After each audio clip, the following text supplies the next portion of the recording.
E daí que o hype veio. E veio com tudo em um livro de literatura nacional contemporânea.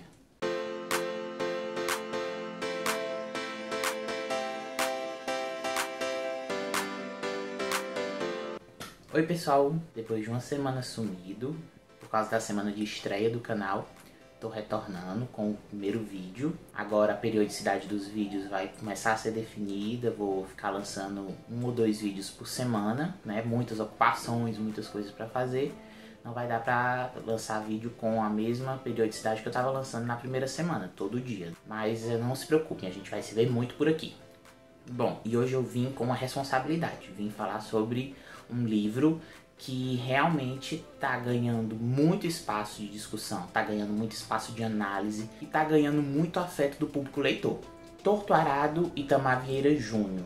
Livro que foi publicado, na verdade, em 2018, mas que experimentou esse boom, esse hype todo ao longo do ano de 2020, por causa do Prêmio Leia, que ele foi vencedor. E a partir dessa projeção do Prêmio Leia, ele passou a ser projetado ao ponto de também vencer outros prêmios, né? Ele foi vencedor do Prêmio Jabuti e Prêmio Oceanos. Conta com 3 grandes prêmios no currículo dele. As premiações são, na verdade, só reflexo da qualidade da obra.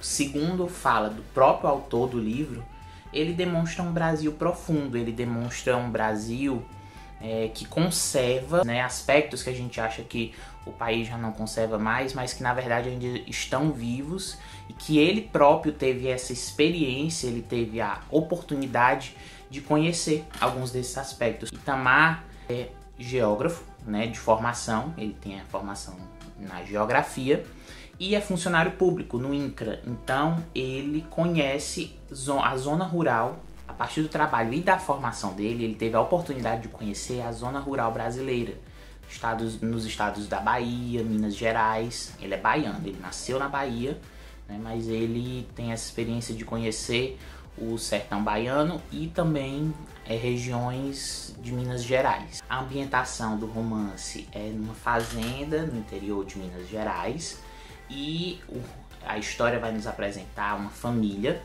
né, com descendência quilombola, e essas famílias elas vivem nessa fazenda em condições análogas à escravidão, mas que as primeiras gerações dessas famílias não percebem isso, né? Então eles vivem essa espécie de relação simbiótica, onde o grande fazendeiro, né, o proprietário da fazenda oferta para eles moradia, entre aspas, que na verdade é um improvisado de barro que eles fazem para morar, né? Uma casa de barro e taipa. Eles são proibidos de fazer casas de alvenaria, ou seja, casas com cimento e tijolo. Em troca dessa moradia, desse abrigo, eles precisam dar o trabalho deles, assim, sem receber salário, sem receber benefícios, sem ter um vínculo trabalhista formal, nada disso. Eles também recebem, além da moradia, eles podem ter a própria plantação deles, mas nada demais, é algo bem de subsistência mesmo. Logo no primeiro capítulo, logo no início do livro, a gente é apresentado as 2 protagonistas dessa história que irão narrar a história pra gente. Bibiana e Belonísia são 2 irmãs, certo? Filhas de Zeca Chapéu Grande, e logo de cara a gente conhece as 2 na infância delas, no momento que vai acontecer um acidente, onde as 2 meninas estão brincando com a faca da avó delas e por um acidente a língua de Belonísia é arrancada pela faca, né? Porque elas estão colocando a faca na boca e aí, como elas se assustam em um dado momento, a faca acaba decepando a língua de Belonísia, né? E Bibiana se torna uma espécie de porta-voz, ela acaba sendo aquela que estabelece uma comunicação melhor com Belonísia e transmite aquilo que ela quer dizer. O romance também, ele é narrado em 3 partes, certo? A primeira parte é a de Bibiana, depois a de Belonísia, mas na verdade a gente tem uma terceira narradora, que é uma entidade. O livro explora muito os aspectos religiosos daquela região, né? Da descendência quilombola, da descendência de matriz africana. E a gente é apresentado ao jaré, né, que é essa prática religiosa, o jaré, que é essa prática espiritualista, que misturam Umbanda, Candomblé, o catolicismo, né, cristão. E aí, a partir dessa mistura, a partir desse caldeirão religioso e espiritual, a gente tem essa prática do jaré, né, que envolve a incorporação, envolve o culto às entidades, né, que a gente pode estar chamando de orixás, digamos assim. E a terceira parte desse livro é narrada por uma dessas entidades, que eles chamam no livro de encantados, né? Na verdade, naquela região eles chamam assim, e aí o Itamar trouxe para o livro os encantados, que são essas entidades que incorporam.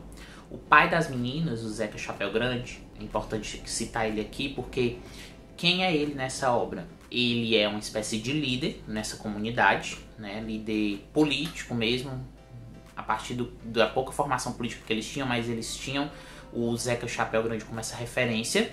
E também um líder religioso, porque ele incorpora essas entidades, ele organiza o jaré lá na região deles. Bom, eu não vou me alongar tanto em sinopse, não vou me alongar tanto em explicar como o livro foi escrito. Eu vou deixar aqui links de entrevistas do Itamar e de vídeos que explicam melhor isso, para que vocês se familiarizem melhor. Eu estou fazendo esse vídeo mais porque eu quero de fato comentar 4 aspectos que eu achei muito interessantes do livro e que eu acho que fazem com que valha muito a pena ler Torto Arado. O ponto número 1 é porque ele explora as nossas raízes escravagistas, a nossa herança escravagista, de uma forma muito respeitosa, de uma forma muito poética, sabe? Você é apresentado a pessoas que você é apresentado a personagens que inicialmente não tem tanta dimensão de quem são de fato, né? Dessa descendência quilombola, dessas questões escravagistas que os levaram a estar onde eles estão, na situação em que eles estão, naquele momento da narrativa. E o despertar deles para todas essas questões, né? A abertura de olhos para quem eles de fato são, um aspecto dos mais importantes da obra. É importante frisar também um aspecto conservador em alguns personagens, como o próprio Zeca Chapéu Grande, que se coloca um pouco, não vou dizer contra, mas ele é um dos que mais luta para que as coisas se mantenham do jeito que estão, digamos assim, né? Você vê que existe uma acomodação. Não, sempre deu certo assim, sempre deu certo do jeito que nós vivemos. Vamos continuar assim, né? Para que mexer, para que mudar isso? Esse aspecto conservador que alguns personagens trazem, porque assim, faz com que a gente pense até que ponto nós próprios também não somos conservadores em alguns aspectos, né? Quando a gente discute alguns temas, quando a gente está diante da evolução de alguns temas, de algumas discussões, será que a gente às vezes também não se porta de uma forma conservadora? Segundo aspecto, também que é fascinante, é o protagonismo feminino, né? Você tem 3 narradoras, 2 são as irmãs, mulheres, e a terceira, que é uma entidade, ela conserva aspectos femininos, ela traz aspectos femininos. Então, você tem mulheres muito fortes narrando a trama, agindo, né? A mãe das meninas também é uma personagem muito forte, muito poderosa. A avó das meninas, Donana, que é mãe de Zeca Chapéu Grande, muito forte também. O enredo do livro traz revelações muito interessantes sobre ela, muito fortes, né, para realmente marcar a força dessa mulher. Então, assim, o protagonismo feminino e o empoderamento feminino dentro dessa obra é um dos grandes destaques dela, com certeza. O terceiro aspecto que eu citei no início do vídeo, e vou reforçá-lo aqui, é o Brasil profundo do Itamar. Você ter, em pleno século XXI, o livro estourou, né, explodiu nas vendas e em divulgação em 2020.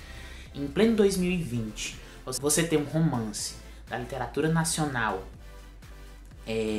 apresentando ao leitor esse Brasil profundo que o autor gosta tanto de citar, esse Brasil ainda rural, que ainda conserva aspectos rurais. É muito interessante, é muito rico e faz a gente pensar, poxa, Graciliano Ramos, Raquel de Queiroz, que escreveram romances que tinham também essa ambientação rural há quase 100 anos atrás, e agora um cara vem e faz um romance com aspectos similares em pleno 2020 e consegue ainda ter todos os olhares voltados para ele, toda a crítica voltada para ele de uma forma muito positiva, muitos leitores também. Então a gente vê, dá para perceber que a fórmula do romance perfeito, do romance, não vou dizer perfeito, mas de um romance de sucesso, não passa necessariamente pela ambientação, não passa necessariamente por conservar aspectos modernos. O quarto e último ponto, que tem relação com o primeiro, é também outra tomada de consciência, outro despertar. Além de despertar para suas origens históricas, é um povo que vai também despertar para questões políticas, né, sociopolíticas. Eles vão começar a lutar por questões de habitação, por posse de terra, por reconhecimento de uso da terra. Então tem um despertar sociopolítico também nesses personagens, que é muito interessante, é muito bem explorado. É o aspecto que mais vai trazer um desenrolar para a história, para o enredo, né? É a partir desse despertar sociopolítico que a gente vai ver o desfecho dos personagens acontecendo, o caminho que eles vão seguir, e por isso que talvez seja o ponto mais importante. Gente, foi isso. Torto Arado pra mim foi uma das melhores leituras do ano passado, de 2020. Eu recomendo demais que vocês assistam os vídeos do autor, do Itamar. A fala dele é perfeita. É um cara que eu espero que a gente leia ainda muito mais coisas escritas por ele, porque realmente é muito bom, muito bem escrito. E a gente fica por aqui. Até o próximo vídeo.